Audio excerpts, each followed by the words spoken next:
Hello. I'm beginning this conversation this evening to ask you one question. How would you give back to a community if you inherited a large sum of money?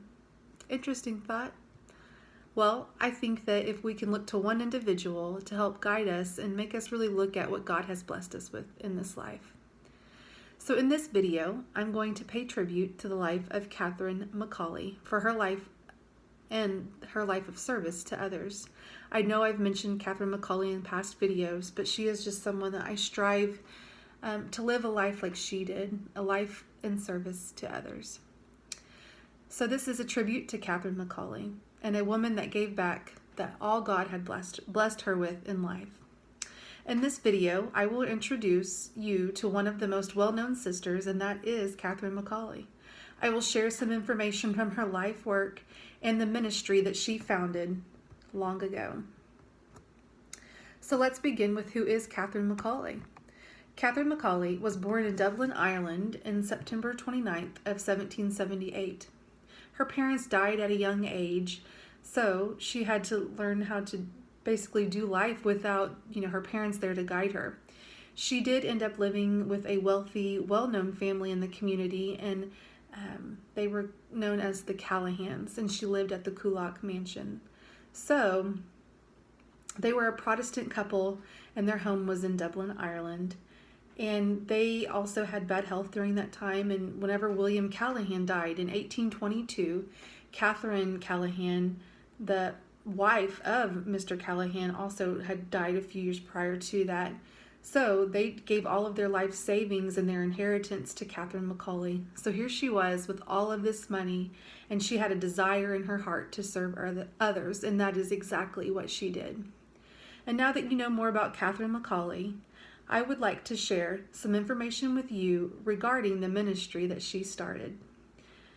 And that started with the inheritance that she had received from the Callahan family. So she ended up selling the Coolock Mansion, and that gave her even more money for her to go after that desire that God had put in her heart.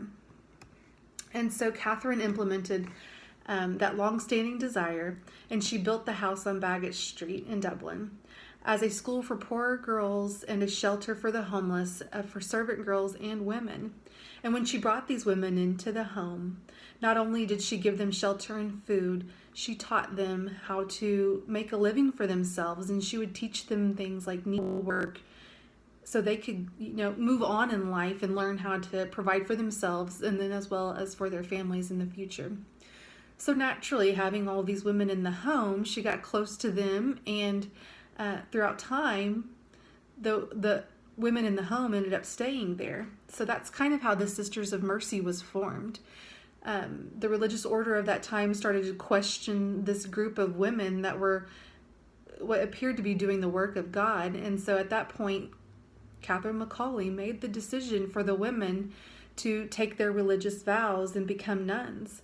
I know that she did not want to be cloistered. One of her biggest desires was to be uncloistered because she knew the needs were in the streets of Dublin, and they wanted to go to the need.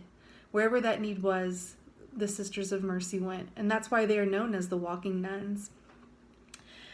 So it's very empowering to know that that ministry was started, and that's known as the house on Bagot Street that she founded, and that opened in September 24th of 1827.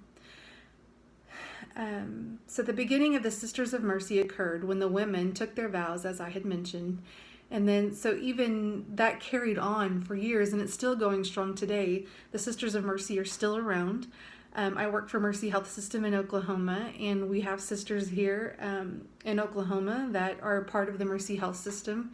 And it's amazing to look at the life and that inheritance that Catherine received that allowed her to go out and touch so many lives, and it still is going strong today.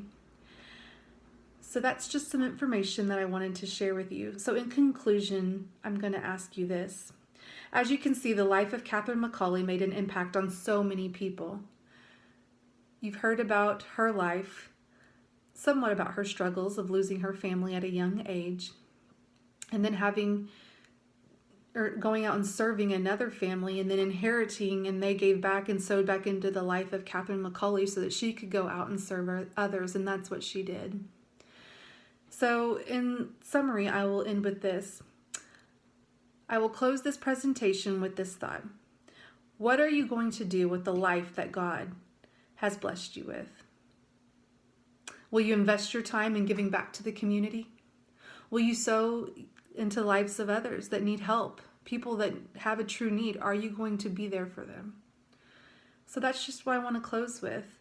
And then looking back at the life of Catherine McAuley, all the lives that she's touched throughout the many years. I mean, this dates back to 1827 and it's still, like I said, going strong today. So I encourage you to look at your life, look at what God has blessed you with, and find ways to give back. God bless.